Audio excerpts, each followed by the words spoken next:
আল্লাহ রাব্বুল আলামিন বললেন, আল্লাযীনা ইয়াজতামিউনাল কওলা ফায়াত্তাবিউনা আহসানাহু উলাইকাল্লাযীনা হাদাহুমুল্লাহ। আল্লাহ রাব্বুল আলামিন কোরআনুল কারীমের মধ্যে জানিয়ে দিয়েছেন, পৃথিবীর মানুষেরা যখন কোরআনুল কারীমের কথাগুলো মনোযোগ দিয়ে শুনবে, এরপরে বাস্তব জীবনে আমল করবে, আমার আল্লাহ বলেন উলাইকাল্লাযীনা হাদাহুমুল্লাহ, আমি আল্লাহ তাদেরকে হেদায়েতের পথ দেখাবো, হেদায়েতের রাস্তা দেখাবো।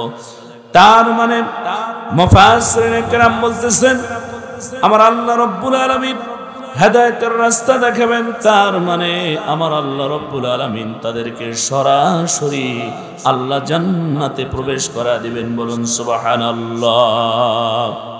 আল্লাহ রাব্বুল আলামিন পবিত্র কোরআনুল কারীমের মধ্যে যে সূরাখানা আমি তেলাওয়াত করেছি, এই সূরার মধ্যে আল্লাহ রাব্বুল আলামিন ডাকতে বলতেছেন পৃথিবীর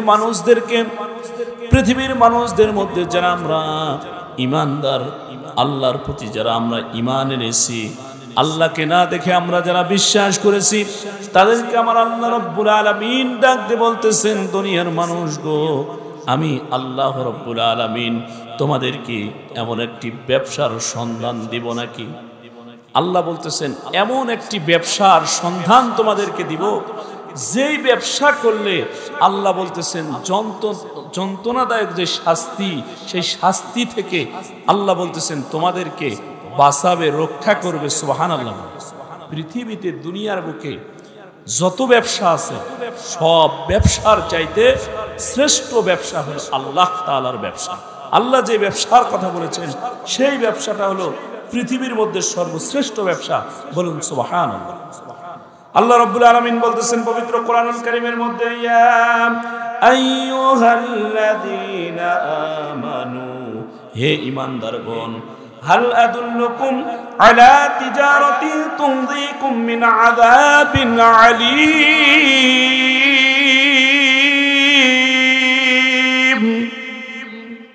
আল্লাহ রাব্বুল আলামিন বলতেছেন, হে ঈমানদারগণ, আমি কি তোমাদেরকে এমন একটি ব্যবসার সন্ধান দিব না, যেই ব্যবসা করলে তোমাদেরকে আমি আল্লাহর যে আযাব আছে, সেই আযাব থেকে তোমাদেরকে রক্ষা করবে।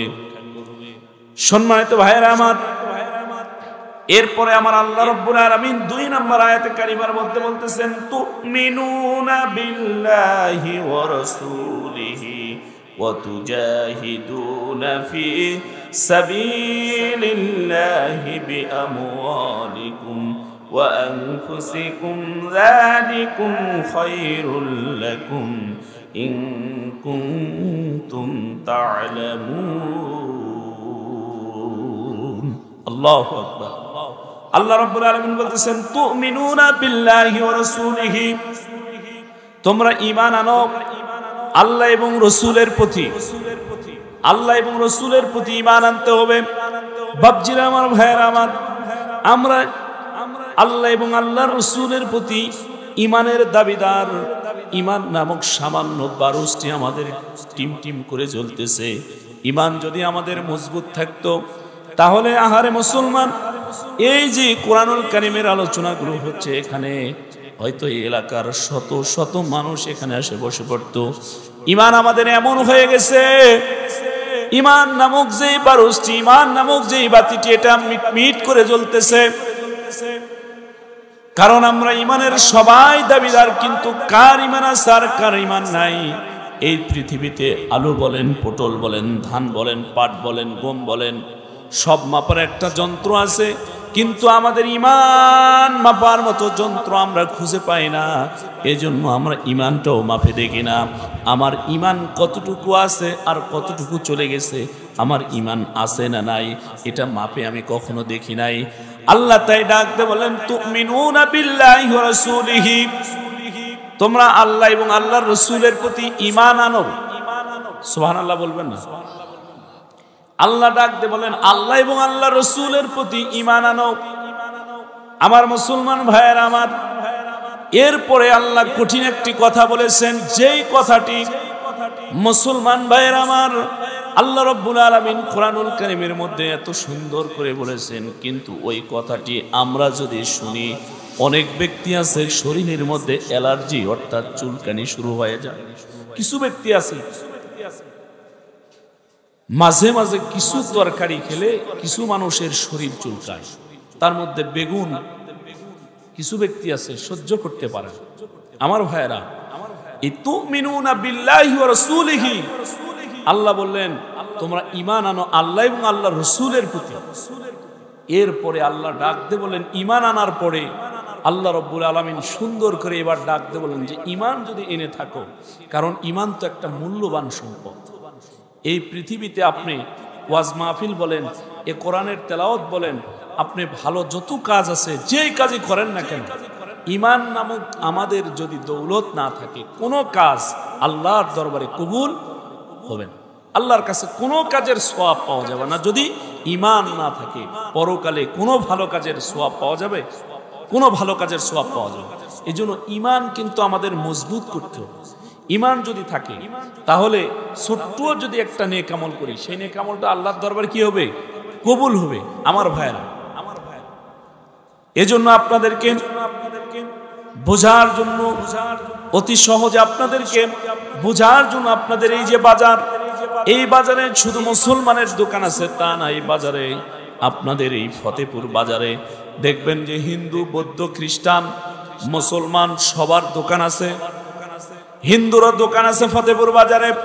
আমার ভাইয়েরা, একজন মুসলমান আপনাদের এই এলাকার, এই কাশিমবি এই এলাকার একজন কোন ভাই অসুস্থ হয়েছে, বড় ধরনের একটা রোগ হয়েছে। সেই রোগের জন্য ডাক্তার দেখিয়েছে।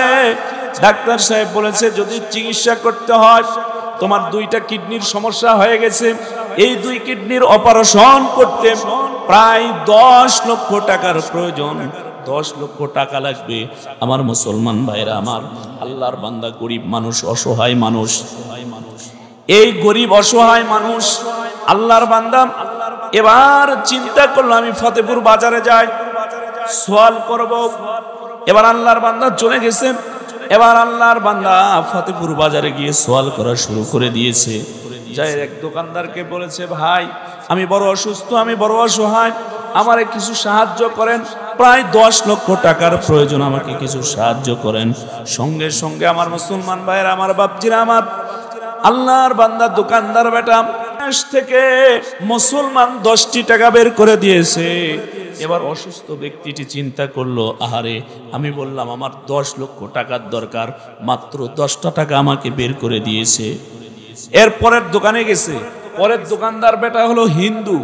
এবার হিন্দু তার রোগের কথা শুনে, অসুস্থতার কথা শুনে, অসহায়ের কথা শুনে 1000 টাকা বের করে দিয়েছে। বুঝে থাকলে বলুন তো বাবা, ওই হিন্দু দিল 1000 আর মুসলমান দিল মাত্র 10 টাকা। ওই হিন্দু পরকালে 1000 টাকার বদলায় সওয়াব পাবে? হিন্দু সওয়াব পাবে না পরকালে? হিন্দু পাবে পরকালে সওয়াব। হিন্দুর ঈমান না থাকার জন্য হিন্দু পরকালে আল্লাহর কাছে কোনো সওয়াব পাবে না। আল্লাহ যদি চায় দুনিয়াতে ওই দানের বদলায় খায়ের আর বরকত, কল্যাণ দিলে দিতে পারে, কিন্তু পরকালে আল্লাহর কাছে কোনো সওয়াব পাবে না। কেন পাবে না? তার ঈমান নামক মহাবড় দৌলত না থাকার কারণে। কিন্তু ওই মুসলমান বেটা 10টা টাকা দান করেছে, কিন্তু তার ঈমান নামক সামান্য, ঈমান নামক মহা দৌলত, সামান্য ঈমানও যদি তার থেকে থাকে, ওই 10 টাকা দান করার বদলায় আল্লাহ রাব্বুল আলামিন পরকালে 10,000 টাকার সমপরিমাণ সওয়াব দান করে দিবে। কারণ নবীজি বলেন, আখলিস দীনাকা ইয়াকফিকাল আমালুল কলিল, তোমার ঈমানকে খাঁটি করো, অল্প আমল নাজাতের জন্য যথেষ্ট হয়ে যাবে। ঈমান যদি খাঁটি হয়, আমল যদি অল্প হয়, আল্লাহ রাব্বুল আলামিন আপনাকে নাজাত দান করবে। আমার ভাইরা, এজন্য ঈমানটা বুঝতে হবে। আজকে ওয়াজ মাহফিল শুনতেছি, মাদ্রাসা চালাইতেছি, মসজিদ চালাইতেছি, দান সদকা করতেছি, যাকাত দিচ্ছি, হজ করতেছি, যত ভালো ভালো কাজ আছে সব কাজগুলো আমি বলি একটা শূন্যের মতো, শূন্যের মতো। আর ঈমানটা হলো একের মতো, একের মতো। একটা ছাত্র যদি পরীক্ষার হলে পরীক্ষা দিয়ে যদি শূন্য পায়, ওই ছাত্রটা খুশি হবে ভাই? খুশি হবে না। যদি 2টা শূন্য দেয় ওস্তাদ একটা খাতার মধ্যে, ওই ছাত্র মনে হয় খুশি হবে? খুশি হবে না। আমার ভাইয়েরা, যতই শূন্য একটা ছাত্র পায়, ওই ছাত্র মনটা তত খারাপ হয়ে যায়, খুশি হয় না। কারণ শূন্যের কোনো দাম নাই, শূন্যের কোনো ভ্যালু নাই, শূন্যের কোনো টাইম নাই। কিন্তু একটা শূন্য লেখার আগে যদি একটা 1 লিখে দেই, 1-এর পরে যদি একটা শূন্য দেই, তাহলে ওই শূন্যের দাম আছে, ওই শূন্যের ভ্যালু আছে। শূন্য ডাকতে বলে, দুনিয়ার মানুষরে আমি একা ছিলাম, শূন্য আমার কোনো দাম ছিল না, কিন্তু আমার সামনে একটা 1 আসার কারণে আমি শূন্য 1 চান্সে 10 হয়ে গেলাম। এরপরে যদি আবার একটা শূন্য লেখা হয়, এবার শূন্য ডাকতে বলবে, আমরা 2 শূন্য একসঙ্গে হয়ে আমাদের সামনে 1 থাকার কারণে একসঙ্গে আমরা 100 হয়ে গেলাম। শূন্য যদি আরো একটা বাড়ায়া দেন, শূন্য অহংকার করে ডাকতে বলে যে আমার সামনে 1 থাকার কারণে আমরা 3 শূন্য মিলে একসঙ্গে 1000 হয়ে গেলাম। আল্লাহু আকবার বলেন। একসঙ্গে 1000 হয়ে গেলাম, 1 লাফে চলে গেলাম 1000-এ, শুধুমাত্র সামনে 1 থাকার কারণে। এরকম করে যতই শূন্য বাড়ায় দিবেন, সংখ্যা ততই বাড়তেই থাকবে। কিন্তু হঠাৎ যদি 1 ডাক দিয়ে বলে, ও শূন্যরা তোমরা শোনো, আমি 1 তোমাদের কাছ থেকে চলে গেলাম, তোমাদের সঙ্গে আমি আর 1 নাই, তাহলে শূন্যের কোন দাম থাকবে? এজন্য ভাইরা আমার, আমাদের 1 নামক ঈমান, এই 1 নামক ঈমান যদি ঠিক না থাকে, ঈমান যদি না ঠিক থাকে, তাহলে শূন্য নামক যত আমল করেন না কেন, নামাজ পড়েন না কেন, দান সদকা করেন না কেন, হজ করেন না কেন, মাদ্রাসা মসজিদ চালান না কেন, আপনার ঈমান নামক 1 যদি ঠিক না থাকে, তাহলে আমাদের সকল আমলের সওয়াব পরকালে আল্লাহর কাছে পাওয়া যাবে না। এজন্য আমার ভাইয়েরা, আমার বাপজিরা, আমার ঈমান নামক মহা দৌলত আমাদের ঠিক করতে হবে। ঈমান নামক দৌলত ঠিক করার জন্য এই ঈমান আছে না নাই, আল্লাহ ডাক দিয়ে বলেন, দুনিয়ার মানুষরে তোমরা শোনো, তোমাদের ঈমান আছে না নাই, এইটা যদি পরীক্ষা করতে চাও দুনিয়ার মানুষ, তাহলে তোমরা শুনে নাও। তুমি যখন ভালো ভালো কাজগুলো করবে, তখন তোমাকে তৃপ্তি দিবে, তোমাকে শান্তি দিবে, তোমার আত্মাটা শান্তি পাবে। আর যখন তুমি খারাপ কাজগুলো করবে, তখন তুমি দেখবে তোমাকে আনন্দ যদি দিতে থাকে, খারাপ কাজ করার পরে অনুতপ্ত তুমি যদি না হও, অনুশোচনা যদি তোমার ভিতরে না আসে, তোমাকে যদি মজা দেয়, আনন্দ দেয়, তাহলে বুঝবে তোমার ঈমান নামক বারুজ ফিউজ হয়ে গেছে। ভালো কাজ করলে যদি তোমাকে আনন্দ দেয়, তাহলে বুঝবে ঈমান তোমার আছে। আর খারাপ কাজ করার পরে যদি মনে হয় যে আনন্দ লাগতেছে, অনুতপ্ত, অনুশোচনা কোনোটাই তোমার মধ্যে আসতেছে না, তাহলে বুঝবে ঈমান নামক যেই বাতি, সেটা নিভে গেছে। আমার ভাইরা, বন্ধুরা আমার, এজন্য আসুন, আল্লাহ বললেন তুমিনুনা বিল্লাহি ওয়া রাসূলিহি, আল্লাহ ডাকতে বললেন যে তোমরা যারা ব্যবসা করতে চাও, তোমরা শোনো, প্রথম নাম্বার শর্ত হলো আল্লাহ এবং আল্লাহর রাসূলের প্রতি তোমরা ঈমান আনো। বলুন সুবহানাল্লাহ। ভাইরা আমার, বন্ধুরা আমার, এরপরে আল্লাহ রাব্বুল আলামিন ডাকতে বলেন ওয়া তুজাহিদুনা ফি সাবিলিল্লাহি বিআমওয়ালিকুম ওয়া আনফুসিকুম। আল্লাহ ডাকতে বললেন, দুনিয়ার মানুষ তোমরা শোনো, দ্বিতীয় নাম্বার তোমাদের কাজ হলো আল্লাহ এবং আল্লাহর রাসূলের প্রতি ঈমান আনার পরে 2 নাম্বার কাজ হলো ওয়া তুজাহিদুনা ফি সাবিলিল্লাহ, আল্লাহর রাস্তায় সংগ্রাম করতে হবে, আল্লাহর রাস্তায় লড়াই করতে হবে, আল্লাহর রাস্তায় জিহাদ করতে হবে। আল্লাহর রাস্তায় লড়াই যদি করি, সংগ্রাম যদি করি, আল্লাহ রাব্বুল আলামিন ডাক দিয়ে বলতেছেন, দুনিয়ার মানুষ শোনো, যারা আল্লাহর রাস্তায় লড়াই করে, সংগ্রাম করে, জিহাদ করে, জান এবং মাল দিয়ে যারা আল্লাহর রাস্তায় লড়াই করে, আমি আল্লাহ তাদেরকে এত ভালোবাসি, এত পছন্দ করি। কোরআনুল কারীমের মধ্যে আল্লাহ রাব্বুল আলামিন বলতেছেন, ইন্নাল্লাহা ইউহিব্বুল্লাযীনা ইউকাতিলুনা ফি সাবিলিহি সাফফান কাআন্নাহুম বুনয়ানুম মারসুস। যখন আল্লাহু আকবার। আল্লাহ রাব্বুল আলামিন ডাক দিয়ে বলতেছেন, দুনিয়ার মানুষ তোমরা শোনো, যারা গলিত সীসার মধ্যে প্রাচীরের নাই গলিত সীসার মতো আবদ্ধ হয়ে প্রাচীরের মতো সারিবদ্ধ হয়ে আল্লাহর দিন বিজয়ের জন্য যারা সংগ্রাম করে লড়াই করে, আমি আল্লাহ তাদেরকে এত ভালোবাসি। আল্লাহ বলেন শুধু ভালোবাসি তা না, আল্লাহ ডাক দিয়ে বলেন ওয়াগফিরু লাকুম যুনুবাকুম, আমি আল্লাহ তাদের জিন্দেগির অপরাধগুলো গুনাহগুলো মাফ করে দেই। সুবহানাল্লাহ বলেন। শুধু জিন্দেগির অপরাধ মাফ করে দেই তা না, আল্লাহ বললেন তাদেরকে আমি আল্লাহ রব্বুল আলামিন জান্নাত দান করব, এমন জান্নাত দিব যেই জান্নাতের মধ্যে নহর সমূহ থাকবে। এজন্য ভাইরা আমার, আল্লাহ রব্বুল আলামিন বললেন যে আল্লাহর রাস্তায় ঈমান আনার পরে, আল্লাহ এবং আল্লাহর রাসূলের প্রতি ঈমান আনার পরে তোমরা 2 নাম্বার কাজ হলো জান এবং মাল দিয়ে আল্লাহর রাস্তায় সংগ্রাম করো, লড়াই করো। আমরা ঈমান আনার পরে জান এবং মাল দিয়ে আল্লাহর রাস্তায় সংগ্রাম করতে চাই না, অথচ আল্লাহ রব্বুল আলামিন ডাক দিয়ে বলেন দুনিয়ার মানুষ, তোমরা যখন ঈমান আনো, যখন তোমরা বলো আমরা ঈমান এনেছি, আল্লাহ বলেন দুনিয়ার মানুষ তখন আমি আল্লাহ রব্বুল আলামিন তোমাদের পরীক্ষা করি।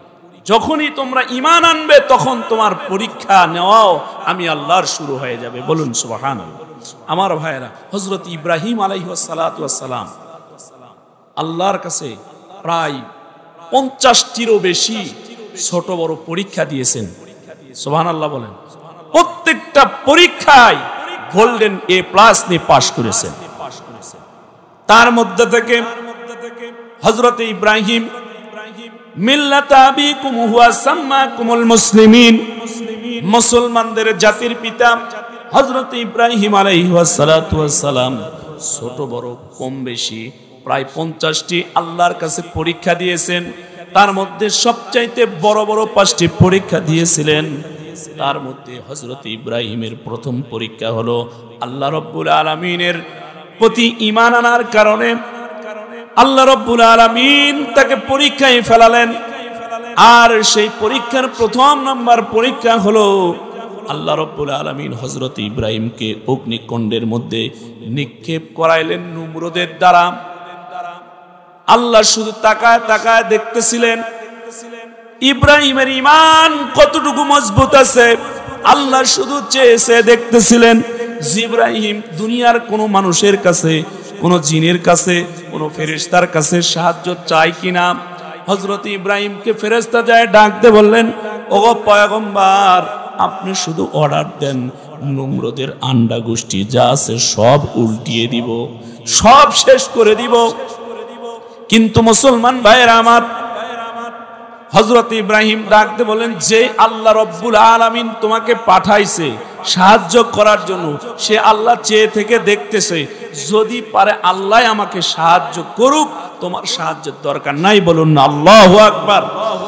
আমার মুসলমান ভাইয়েরা আমার, ইব্রাহিম নবীর জীবনের সবচাইতে বড় 5টি পরীক্ষা এসেছিল, 5টি গোল্ডেন ক্লাস নিয়ে পাশ করেছেন। আর 1 নম্বরে অগ্নিকুণ্ডের মধ্যে নিক্ষেপ করলেন। এরপরে হযরত ইব্রাহিমের বয়স যখন 80 বছর, দ্বিতীয় পরীক্ষা আল্লাহ দিলেন। ডাক দিয়ে বলেন, পয়গম্বর, তোমার বয়স এখন 80 বছর চলতেছে, এখন মুসলমানি দিতে হবে, এখন খতনা করতে হবে, তুমি নিজেই নিজের খতনাটা করে নাও। 2 নাম্বার পরীক্ষা। তৃতীয় নাম্বার পরীক্ষা চলে আসলো, রব্বি হাবলি মিনাস সালিহিন। হযরত ইব্রাহিমের সন্তান নাই, 80 বছর হয়ে গেছে, এরপরও সন্তান নাই।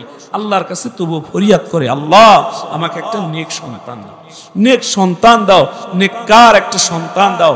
আল্লাহর কাছে চাই। আল্লাহ রাব্বুল আলামিন এক সময় হযরত ইব্রাহিমের ফরিয়াদ কবুল করে নিয়েছেন। কবুল করে ডাক দিলেন, ফাবাশশারনাহু বিগুলামিন হালিম। আল্লাহ রাব্বুল আলামিন তাকে সুসংবাদ দিলেন একটা নেক সন্তানের, নেককার একটা সন্তানের সুসংবাদ দিলেন।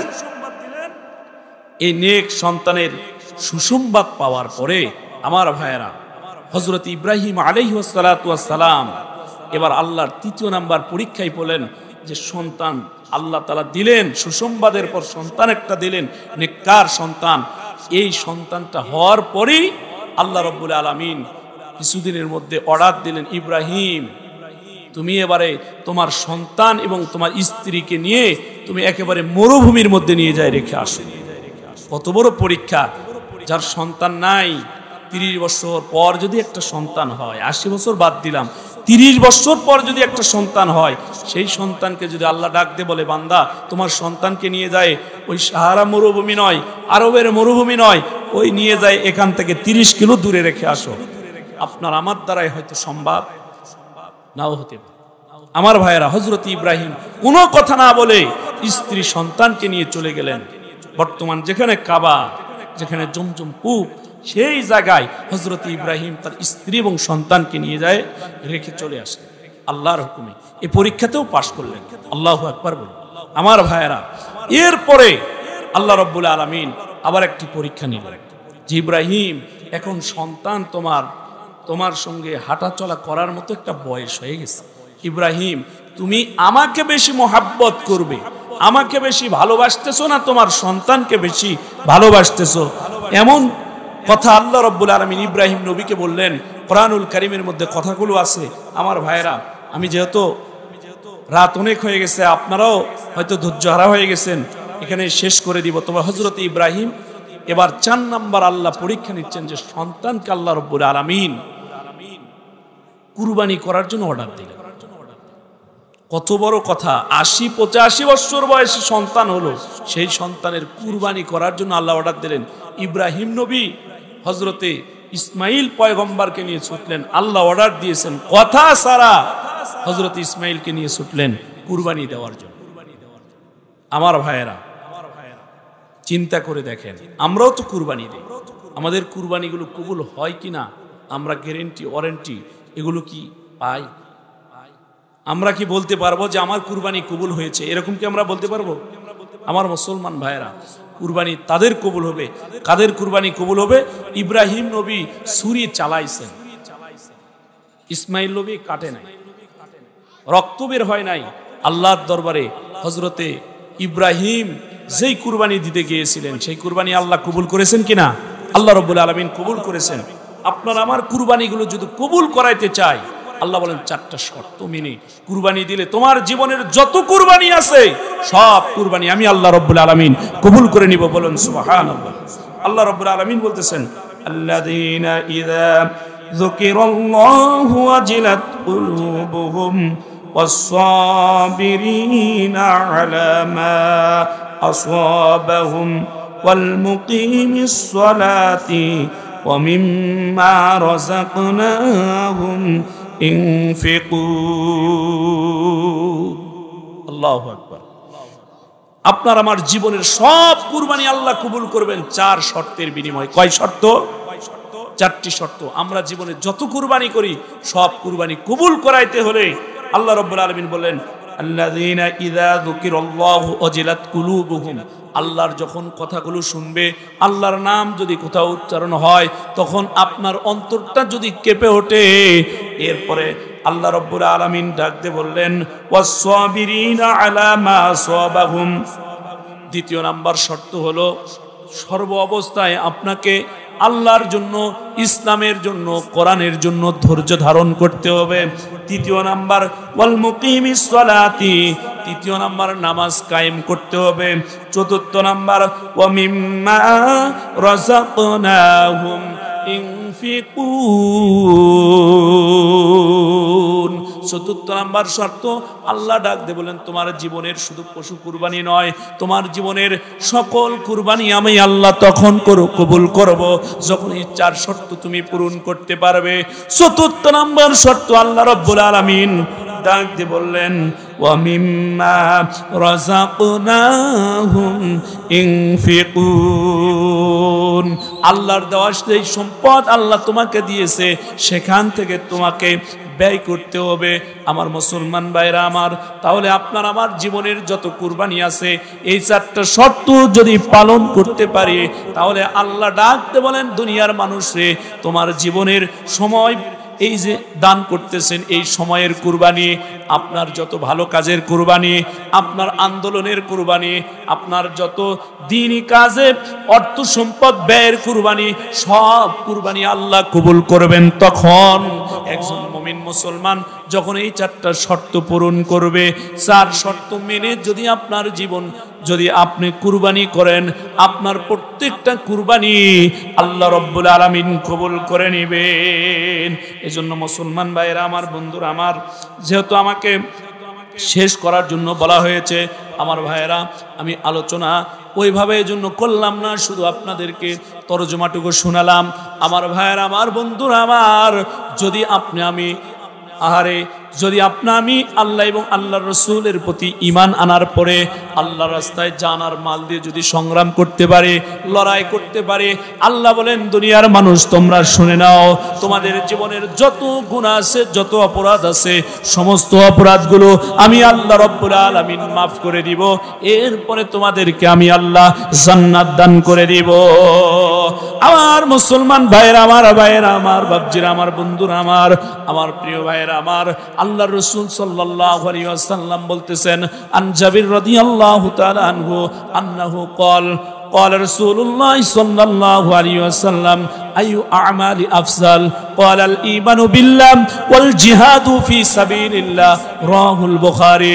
আমার মুসলমান ভাইরা আমার, বুখারী শরীফের হাদিস, নবীজি বলেন, আমার মুসলমান ভাইরা আমার, আল্লাহর নবী বলেন যে একজন আল্লাহ রসুলকে জিজ্ঞাসা করলেন, ইয়া রাসূলুল্লাহ, ইসলামের মধ্যে সবচাইতে উত্তম কাজ কোনটি, ভালো কাজ কোনটি? নবীজি বললেন, ইসলামের মধ্যে সবচাইতে ভালো কাজ হলো দুইটি। এক নাম্বার ক্বালাল ঈমানু বিল্লাহ, এক নম্বরে আল্লাহর প্রতি ঈমান আনা।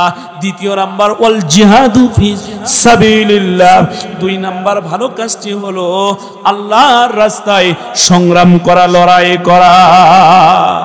আমার ভাইয়েরা, তাহলে আল্লাহর রাসূল কি বললেন যে ইসলামের মধ্যে সবচাইতে দুটি কাজ হলো উত্তম ভালো কাজ। এক নম্বরে আল্লাহর রাস্তায় আল্লাহর প্রতি ঈমান আনা, দুই নম্বরে আল্লাহর রাস্তায় সংগ্রাম করা নিজের জান এবং মাল দ্বারা। আমার মুসলমান ভাইয়েরা আমার, কিন্তু আমরা লড়াইয়ের কথা শুনলে, আমরা যখন সংগ্রামের কথা শুনি, আমরা যখন জিহাদের কথা শুনি, তখন দেখবেন আমাদের ঈমানটা মিটমিট আরো বেশি করে। কিন্তু সাহাবীদের দিকে তাকায় দেখেন, আল্লাহর নবীর একজন সাহাবী ছিলেন হযরতে হুযায়ফা রাদিয়াল্লাহু তাআলা আনহু। হযরতে হুযায়ফা রাদিয়াল্লাহু তাআলা আনহু দিন বিজয়ের জন্য, ইসলাম বিজয়ের জন্য, ইসলাম প্রতিষ্ঠার জন্য আহারে মুসলমান সাহাবীদের দিকে তাকায় দেখেন, আল্লাহর নবী এই সাহাবী হযরতে হুযায়ফা রাদিয়াল্লাহু তাআলা আনহু, মুসলমান ভাইয়েরা, তার নতুন বিবাহ হয়েছে, বিবাহ সম্পন্ন শেষ, মিষ্টি বিতরণ হয়েছে। মিষ্টি বিতরণ যেই মাত্র শেষ হয়েছে, কে যেন একজন আহারে মদিনার থেকে একজন পিয়ন এসে হযরতে হুযায়ফার হাতের মধ্যে একখানা চিঠি দিয়েছে। হযরতে হুযায়ফা চিঠিখানা পাওয়ার পরে, আমার মুসলমান ভাইয়েরা আমার, বাপজিরা আমার, হযরতে হুযায়ফা রাদিয়াল্লাহু তাআলা আনহু হাতের মধ্যে চিঠিখানা নিয়ে পড়লেন। আরে চিঠির মধ্যে লেখা, আল্লাহর নবী লিখেছে, ও আমার প্রাণপ্রিয় সাহাবী হুযায়ফা, আগামীকালকে হুনাইনের যুদ্ধ হবে, সেই যুদ্ধে তোমাকে যাইতে হবে আমাদের সঙ্গে। আরে মুসলমান ভাইয়েরা আমার, বন্ধুরা আমার, নবীজির এই চিঠিটা পাওয়ার পর হযরতে হুযায়ফা রাদিয়াল্লাহু তাআলা আনহু এক মুহূর্ত আর দেরি করে নাই, এক মুহূর্ত দেরি না করে অস্ত্রখানি নিলেন, আরে জুঙ্গি ঘোড়ার উপরে উঠলেন। ওঠার পরে হযরতে হুযায়ফা একবারে ঘোড়াকে চাবুক মারলেন, আর সেখান থেকে আল্লাহর নবীর কাছে চলে আসলেন। আসার পরে সারা রাত যুদ্ধের তালকিন দিলেন, যুদ্ধের প্রস্তুতিমূলক তালকিন আল্লাহর রাসূল দিলেন। এরপরে ফজরের আজান হলো, ফজরের নামাজের পর যুদ্ধের মাল সামানাগুলো বন্টন করে দিচ্ছেন, ঘোড়াগুলো বন্টন করে দিচ্ছেন। কে বা ঘোড়া নিবে, কেউ বা অস্ত্র নেবে, কে কোন কাজটি করবে জিহাদের ময়দানে, সে কাজগুলো বন্টন করে দিচ্ছিলেন। এমন তো অবস্থায় আহারে আরেকজন পিয়ন এসে আল্লাহর নবীর সামনে হযরতে হুযায়ফার হাতের মধ্যে একটা চিঠি দিয়ে দিলেন। হযরত হযরত হুযায়ফা চিঠিখানা খুলতেছেন, এমন তো অবস্থায় আল্লাহর নবী তাকায়া দেখতেছেন যে হযরত হুযায়ফা চিঠিখানি মনোযোগ দিয়ে পড়তেছে। আল্লাহর নবী ডাক দিলেন, হুযায়ফা রে, তোমার হাতের মধ্যে ওই চিঠিটা কে দিয়ে গেল? কিসের চিঠি তুমি পড়তেছো? হুযায়ফা রাদিয়াল্লাহু তাআলা আনহু আল্লাহর নবীকে ডাক দিয়ে বললেন, ইয়া রাসূলুল্লাহ, ইয়া হাবিবাল্লাহ, গতকালকে সন্ধ্যার আগ মুহূর্তে আমি বিয়ে করেছি, নতুন স্ত্রী রেখে আমি চলে এসেছি, আমার নতুন স্ত্রী এই চিঠিটা পাঠাইছে। আল্লাহর নবী ডাক দিয়ে বললেন, হুযায়ফা, তুমি চিঠির মধ্যে কি লিখেছে? চিঠি আনো। আল্লাহর নবী চিঠি দেখলেন, চিঠি দেখার পরে বললেন, তোমার স্ত্রী তোমাকে ডেকে পাঠাইছে রে হুযায়ফা, তবে হুনাইনের যুদ্ধেও তোমাকে যাইতে হবে। এই চিঠিখানি নিয়ে আমি রাসূল দেখলাম তোমার স্ত্রী তোমাকে ডেকেছে, আমি তোমাকে কিছুক্ষণের জন্য ছুটি দিলাম, তোমার স্ত্রীর কাছে তুমি চলে যাও।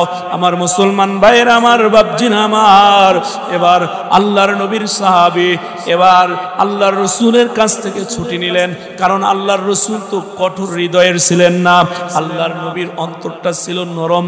ওয়ামা আরসালনাকা ইল্লা রাহমাতান লিল আলামিন। আল্লাহু আকবার। আমার মুসলমান ভাইয়ের, আমার বাপজিন আমার, আল্লাহর নবী কিছুক্ষণের জন্য ছুটি দিলেন।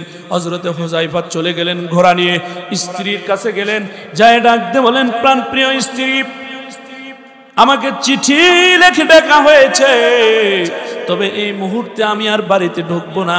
এই যে জানালার পাশে দাঁড়ায় গেছে, তুমি জলদি করে আমাকে বলো কি কারণে ডেকেছো?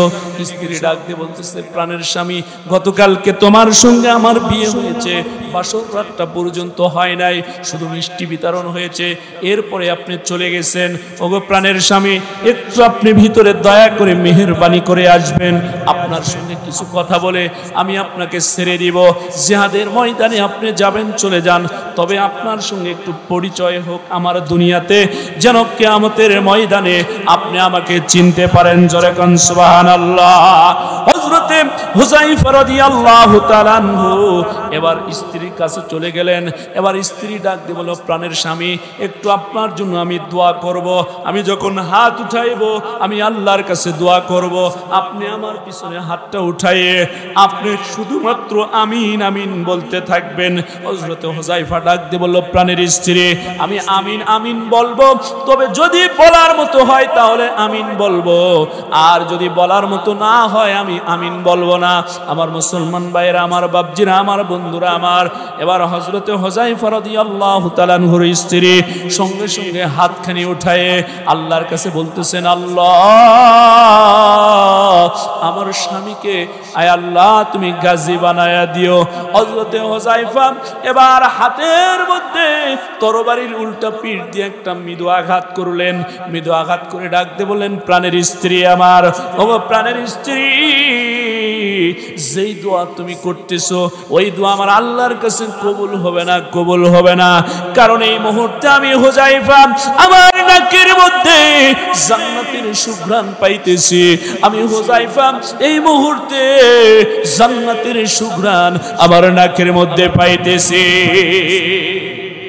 আমার মুসলমান ভাইরা, আমার বন্ধুরা আমার, হযরতে হুযায়ফা রাদিয়াল্লাহু তাআলা আনহু ডাক দিয়ে বলেন, প্রাণের স্ত্রী, শুধু তাই না, আমি এই মুহূর্তে দেখতে পাচ্ছি আল্লাহর ওই জান্নাতে কিছু অসংখ্য হুর গেলেমান আমার জন্য অপেক্ষা করতেছে। এই জন্য তোমার দোয়া কবুল হবে না। ওই জিহাদের ময়দানে যদি আমি যাই আর যদি শহীদ হয়ে যাই, ও আমার প্রাণপ্রিয় স্ত্রী, তুমি শুনে রাখো, তুমি যদি এই দুনিয়াতে আমি সারার কাউকে স্বামী হিসেবে গ্রহণ না করো, কিয়ামতের দিন মুসিবতের সময় আমি তোমার স্বামী হুযায়ফা তোমাকে স্ত্রী রূপে গ্রহণ করে আল্লাহর জান্নাতে একসঙ্গে বসবাস করব। জোরে বলুন সুবহানাল্লাহ। হযরত হুযায়ফা চলে আসলেন। আল্লাহর নবী হযরতে আখিরি জামানার পয়গম্বর মুহাম্মদুর রাসূলুল্লাহ সাল্লাল্লাহু আলাইহি ওয়াসাল্লাম সহ আল্লাহর নবী আরো কিছু সাহাবী অপেক্ষা করতেছিলেন। হযরত হুযায়ফা স্ত্রীর কাছ থেকে চলে আসলেন, বাসরটা করলেন না, স্ত্রীর কথা শুনলেন না, সময় আর সেখানে নষ্ট করলেন না। হযরত হুযায়ফা সেখান থেকে স্ত্রী স্ত্রীকে একটি কথা বলে চলে আসলেন, প্রাণের স্ত্রী গো, যদি আমি জানতাম তুমি এমন দোয়া করার জন্য ডাকবে, তাহলে আমি তোমার স্বামী আসতাম না। যতক্ষণ সময় তোমার কাছে এসে দোয়া ধরে আমিন আমিন করেছে, ততক্ষণ পর্যন্ত আমি আখিরি জামানার পয়গম্বরের চেহারার দিকে যদি তাকায় থাকতাম, আমার দিল, আমার মন, আমার প্রাণটা তৃপ্তিতে ভরে যাইতো। আমার মুসলমান ভাইয়েরা, আমার বন্ধুরা, আমার আল্লাহর নবীর সাহাবী সেখান থেকে এসে আল্লাহর নবীর সঙ্গে জিহাদের ময়দানে চলে গেলেন। জিহাদ করতে করতে এক পর্যায়ে আহারে মুসলমান হযরত হুযায়ফা শহীদ হয়ে গেলেন। আহারে মুসলমান, যেই কথাটা বলতেছিলাম যে আল্লাহর প্রতি এবং আল্লাহর রাসূলের প্রতি ঈমান আনার পরে আপনি আমি যদি জান এবং মাল দিয়ে আল্লাহর রাস্তায় সংগ্রাম করি, ওই সাহাবীদের ঈমানের মতো দিন বিজয়ের জন্য, ইসলাম বিজয়ের জন্য, ইসলাম প্রতিষ্ঠার জন্য যদি জান এবং মাল দিয়ে সংগ্রাম করতে পারে, আল্লাহ বলতেছেন জিন্দেগির অপরাধগুলো ওয়ায়াগফিরু লাকুম যুনুবাকুম, জিন্দেগির সব অপরাধগুলো আল্লাহ রাব্বুল আলামিন মাফ করে দিবেন, ক্ষমা করে দিবেন। এরপরে আল্লাহ রাব্বুল আলামিন বলেন, তোমাদেরকে আমি আল্লাহ শুধু মাফ করেই শেষ করব না, তোমাদেরকে আমি আল্লাহ জান্নাত নামক নিয়ামত দান করে দিব। এজন্য ভাইরা আমার, বন্ধুরা আমার, দিন বিজয়ের জন্য, ইসলাম প্রতিষ্ঠার জন্য যদি আমাদেরকে সাহাবীদের মতো আমাদেরকেও যদি লড়াই করতে হয়, সংগ্রাম করতে হয়, জান এবং মাল দিয়ে, আমরাও করব ইনশাআল্লাহ। বলি ইনশাআল্লাহ। আল্লাহ রাব্বুল আলামিন আজকের এই সামান্য সময় কোরআনুল কারীম থেকে যে কথাগুলো বললাম, আল্লাহ তাআলা আমাদেরকে বুঝে বাস্তব জীবনে ইসলাম প্রতিষ্ঠার জন্য, দিন বিজয়ের জন্য কবুল করুক। সকলে বলুন আমিন। বিসমিল্লাহির রহমানির রহিম। সকলেই ভাই নিজের গুনাহ খাতার মাফের আশায় সকলেই হাত তুলি, আল্লাহুম্মা আমিন। রব্বানা যালামনা আনফুসানা ওয়া ইল্লাম তাগফির লানা ওয়া তারহামনা লানাকুনান্না মিনাল খাসিরিন। ربنا ظلمنا أنفسنا وإن لم تغفر لنا وترحمنا لنكونن من الخاسرين رب العالمين আয় আল্লাহ, নুরানি তালিমুল কোরআন মাদ্রাসার উদ্যোগে বিরাট তাফসীরুল কোরআন ওয়াজ মাহফিল বাদ মাগরিব থেকে শুরু হয়েছিল। আল্লাহ, এই গভীর রজনীতে আমি তোমার গুনাহগার, তোমার কিছু সংখ্যক বান্দাদেরকে নিয়ে সম্মিলিত কণ্ঠে নবীজির শানে দরুদ ও সালাম পড়ার পরে কোরআনুল আর হাদিস থেকে কিছু আলোচনা করলাম। আল্লাহ রব্বুল আলামিন, আয় আল্লাহ, আজকে যারা আমরা হাত তুলে দিয়েছি, আল্লাহ আমাদের সকলের হাতখানা কবুল করিয়া নাও রব্বুল আলামিন। আয় আল্লাহ, আমি গুনাহগার, যা কিছু আলোচনা করেছি আল্লাহ, তোমার বান্দাদের জেহনের মধ্যে আলোচনাগুলো ঢুকায় দাও আল্লাহ রব্বুল আলামিন। বিশেষ করে আল্লাহ, আমরা যারা হাত তুলে দিয়েছি, আমাদের প্রত্যেকের তামাম জিন্দেগির গুনাহ খাতাগুলো মাফ করিয়া দাও। আয় রব্বুল আলামিন, দয়া করে আল্লাহ, আমাদের আপনজন যারা অন্ধকার কবরে শুয়ে আছে আল্লাহ, আয় আল্লাহ, আমাদের প্রত্যেকের আপনজনের কবরগুলোকে জান্নাতের টুকরা বানায় দাও। আয় আল্লাহ, আমাদের মাঝে যারা অসুস্থ আছে আল্লাহ, তাদেরকে সুস্থতার নিয়ামত দান করিয়া দাও। আয় রব্বুল আলামিন, নুরানি তালিমুল কোরআন মাদ্রাসাকে আল্লাহ তুমি কবুল আর মঞ্জুর করিয়া নাও। আল্লাহ, মাদ্রাসার ওস্তাদ, ছাত্র, অভিভাবক, আল্লাহ হেতাকাঙ্ক্ষী, শুভাকাঙ্ক্ষী সবাইকে আল্লাহ তুমি কবুল আর মঞ্জুর করিয়া নাও রব্বুল আলামিন। বিশেষ করে আল্লাহ আজকের এই শ্রোতাদেরকে আল্লাহ তুমি মাফ করিয়া দাও, তাদেরকে জান্নাতের মেহমান হিসেবে কবুল করিয়া নাও। আয় রব্বুল আলামিন, আয় আল্লাহ, আমাদেরকে ইহদিনাস সিরাতাল মুস্তাকিমের রাস্তায় চলার তৌফিক দিয়ে দাও। আয় আল্লাহ, আমার সঙ্গে জেনার এসেছে, আয় আল্লাহ, আমার ড্রাইভার সহ, আয় আল্লাহ, সকলকে রব্বুল আলামিন তুমি মাফ করিয়া দাও রব্বুল আলামিন। আয় আল্লাহ, এই জান্নাতের বাগানকে সাজাইতে গিয়া যিনারা অর্থ দিয়েছেন, শ্রম দিয়েছেন, মেধা খাটিয়েছেন, আর কষ্ট করে যিনারা শোনার জন্য এসেছেন, আয় রব্বুল আলামিন, আমাদের সকলের জন্য কঠিন কিয়ামতের দিন মুসিবতের সময় নাজাতের ওসিলা হিসাবে আয় আল্লাহ তুমি কবুল করে নিও আল্লাহ রব্বুল আলামিন। আমাদের বাংলাদেশ আয় আল্লাহ ৫৬,০০০ বর্গ মাইলের দেশ, আমাদের জন্মভূমি আয় আল্লাহ, আমাদের এদেশে আয় আল্লাহ তুমি আসমান আর জমিনের যত রহমত আর বরকতের দরজা উন্মুক্ত করিয়া দাও রব্বুল আলামিন। আয় আল্লাহ বিশেষ করে আল্লাহ তোমার কুদরতি কদমে দরখাস্ত দিলাম আল্লাহ, আয় আল্লাহ আমি গুনাহগার, আয় আল্লাহ এই মাদ্রাসাকে আল্লাহ তুমি কবুল করে নিও আল্লাহ। আয় আল্লাহ ইখলাসের সহিত তাকে মাদ্রাসা পরিচালনা করার তৌফিক দান করে দিও আল্লাহ রব্বুল আলামিন।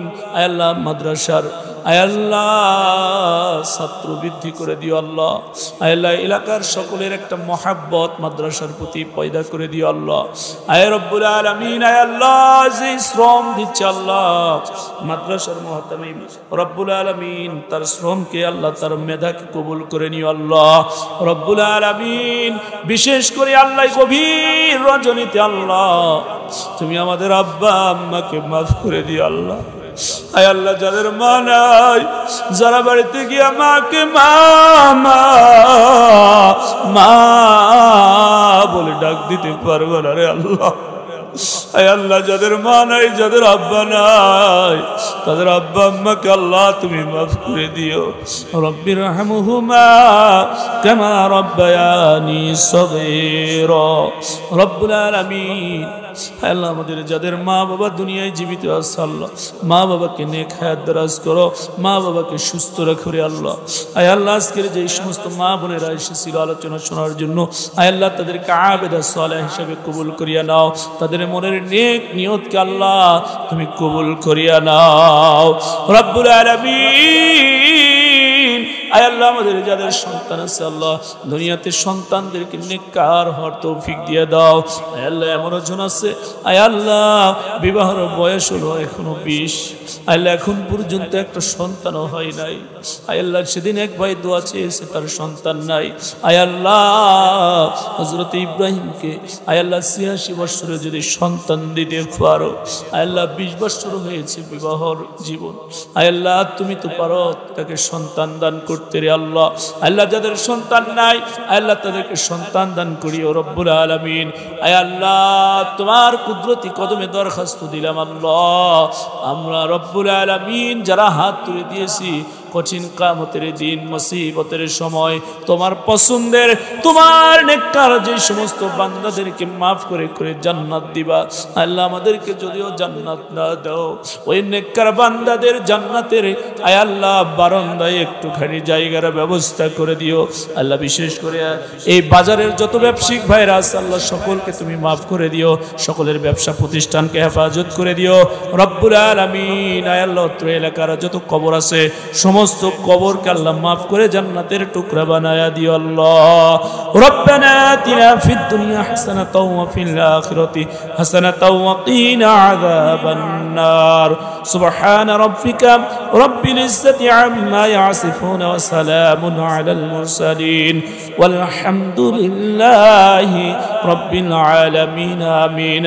ওয়াজআল আখিরা কালামিনা ইনদাল মাউতি লা ইলাহা ইল্লাল্লাহু মুহাম্মাদুর রাসূলুল্লাহ সাল্লাল্লাহু আলাইহি ওয়াসাল্লাম। আসসালামু আলাইকুম ওয়া রাহমাতুল্লাহ।